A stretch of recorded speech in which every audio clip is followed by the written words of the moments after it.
Wallabies squad for the July test, folks, has been out for about a week now. Apologies, Wallabies fans, for getting around to this one a wee bit late. The weekend was a bit crazy. My son is home today, a bit crook, so finally having a look, and I think it's a pretty good squad. My first reaction is, oh my gosh, he's actually picked a handful of Western Force players. That doesn't usually happen. No matter what kind of form they're in, those guys just tend to get omitted. It's a side largely made up of Brumbies and Reds players, but also, as I said, contingent from the Force, some Waratahs, and some former Rebels guys. No overseas players were considered for this squad. The guys heading to league are not being considered, and the guys who are heading overseas are also not being considered. So Joe Schmidt talked in his press conference about wanting to invest back in the players who are going to invest back in Aussie rugby. And there is a number of debutants in this squad, like guys who will get their first Wallabies caps if chosen. There's a fair bit to unpack, but we'll go through it and you guys can let us know your thoughts. The test matches they have got, 2 matches against Wales and then 1 against Georgia, which I actually think are pretty good matchups because clearly Wales are in a rebuild of their own. You would have seen the other day they got pretty well hammered by a Springboks squad which was full of some World Cup winners, but also full of a few debutants of their own. So, Eben Etzebeth had more caps than the entire Welsh forward pack. So they are in a rebuild. So the Wallabies up against Wales at the moment seems like a pretty good matchup. I think it's better at the moment that Australia plays Wales than taking on Ireland, who are a lot more kind of settled. So that's going to be an interesting one in itself.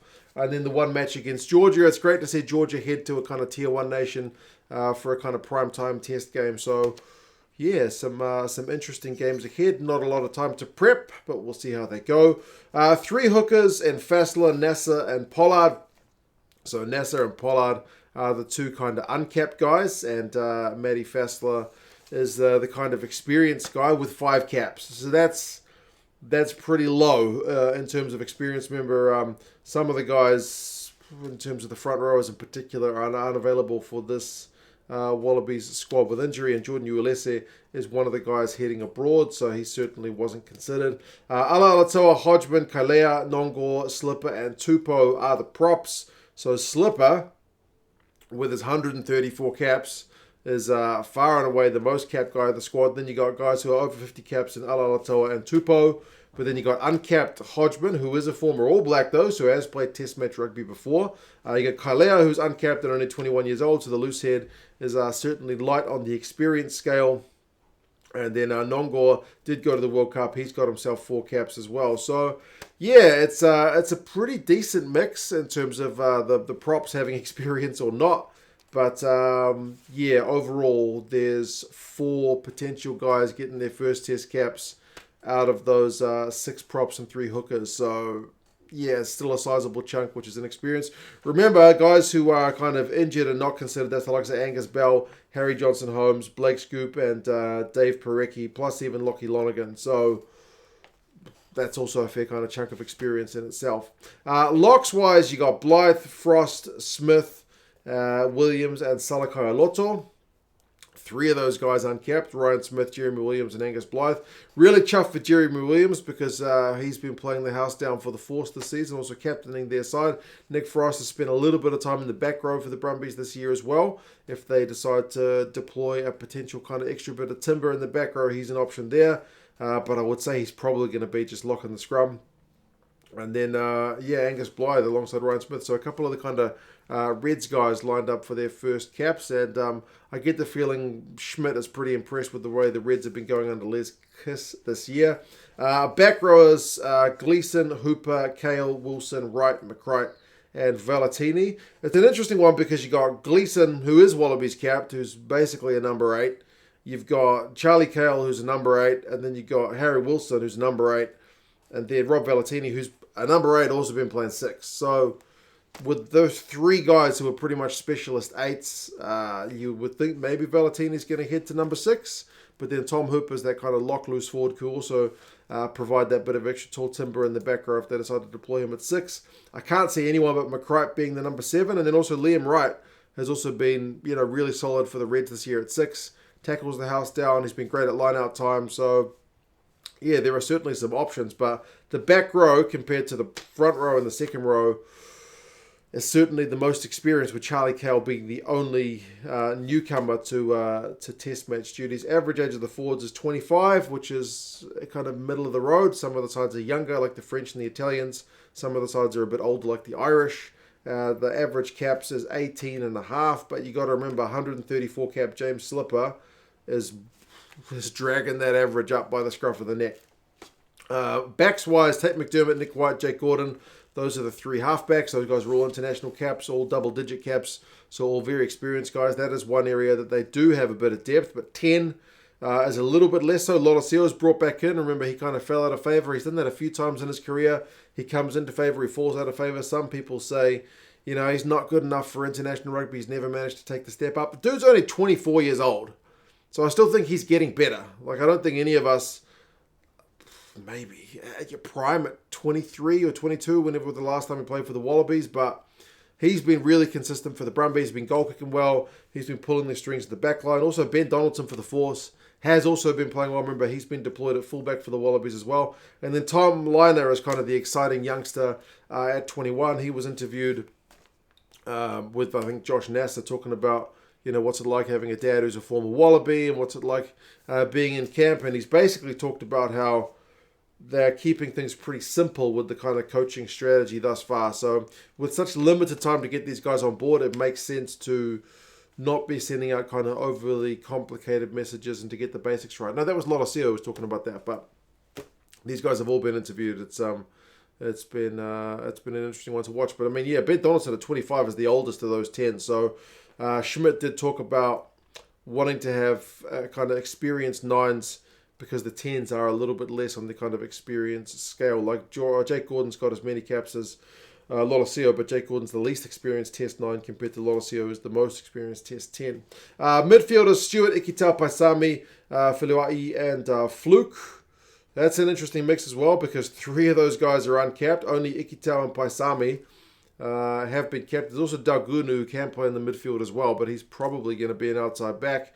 But Stewart plays 12, Filuai plays 12, and then Paisami plays 12. Ikitau and Fluke more 13s. Maybe Ikitau and Paisami have the front running because they have been a pretty decent combo before. But yeah, 3 uncapped guys. Who's the first guy to get his cap from those lot? And then wingers and fullbacks, Daugunu, Peach, Lancaster, Wright, Callaway, and Kurtley Beale. Kurtley Beale has been in good form, man. When he signed for the Force, my first reaction was honestly, geez, the Force like signing these old past it players. But man, did he shove that back down my throat, because he's been playing the house down for the Force. Really linked up well with Ben Donaldson. Just looked a good player. So gets a reward for his good form, which is pleasing to see. Whether he starts or not remains another question. He is 35 years old. Joe Schmidt was asked, is he just there to kind of be a mentor? And he said, well, if he's in the squad, he might play. You'd think Callaway kind of has the front running based on, kind of his place in the pecking order in the past. But it's a new coach, so you never know. And also Tom Wright's been in cracking form. He also might be deployed on the wing. Darby Lancaster and Dylan Peach are the 2 kind of uncapped guys. Darby Lancaster's only 21, but he's been a real kind of pace man for the Rebels. So we'll see if he gets a crack. And Dylan Peach has been kind of toiling away for a few years. And he finally gets an opportunity. And then, Daugunu being back is also an interesting call. Some of the backs are unavailable, like Jordan Pataya's injured, Max Jorgensen's injured, Corey Toole has decided to go play at the Olympics, which Schmidt seems pretty cool with. Rob Leota, I forgot to mention as well, is also one of the guys who is injured.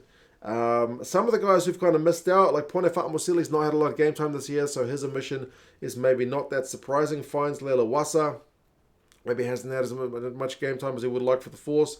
Darcy Swain's maybe a bit unlucky, but also I think Josh Canham, I think he looked really impressive. I think if I went to do the stats, I feel like he'd be one of the leading performers for the Aussie teams at lock time. Tim Ryan did get a mention in the press conference. Basically, it seems like Joe Schmidt's not real keen to kind of rush him in based on how much game time he's had, because he's only had a really limited number of Super Rugby games, but he's scored a lot of tries. But I guess with Lancaster getting the pick, you've already got your kind of one uncapped youngster, so they don't want to go too inexperienced in that regard. And then Vunivalu also seems to have fallen out of favour. The two league guys, Gordon and Nawani Tawase, not considered, like I said, because they are heading off to the NRL. Kemini, Uelese, Parise, these guys are all heading off to play the rugby in Europe. And then Skelton, Karevi, Korombedi, these kind of big name overseas players, obviously not considered because they are trying to keep things local for the minute. But yeah, I like the look of the squad. I mean, there's a lot of uncapped guys.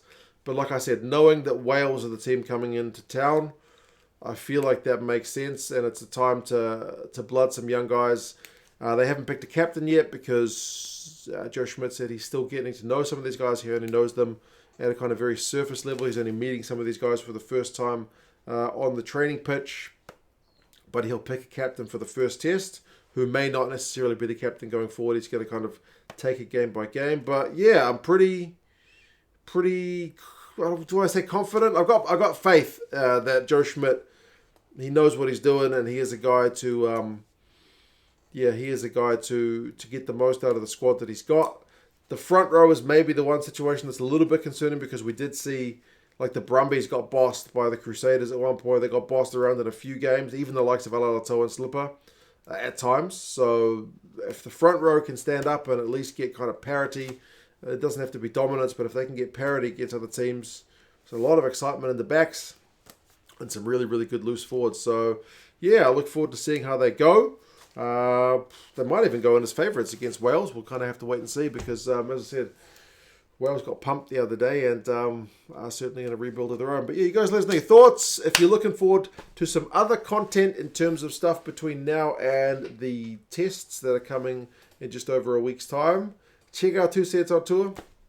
Went to see a tower. Some ladies were there at the tower. They said, "Hey, handsome dude, come take a photo with us." They obviously weren't wearing their glasses. But anyway, you guys let us know your thoughts on the Wallaby squad. How do you think they're going to go against Wales and Georgia? And I'll talk to you guys again soon. See you later.